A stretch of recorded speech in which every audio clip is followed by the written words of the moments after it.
Oh, what's your name? Richard. Where you from? From Philly. You've been in Philly your whole life? Yeah. So what would you say is like one of the most challenging aspects of your life?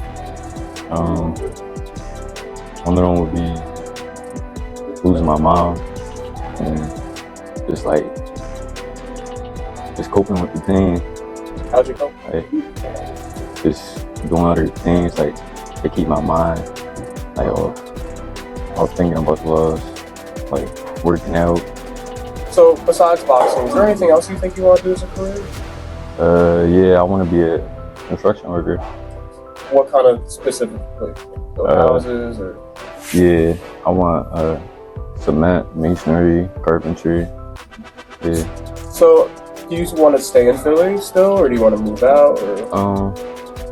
I wanna look for a good neighborhood in a different state, of course. I don't know yet though. So my last question is just like, how's this program helped you?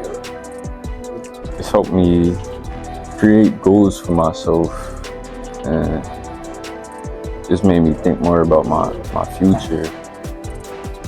And I appreciate the opportunities it gave me to accomplish my goals.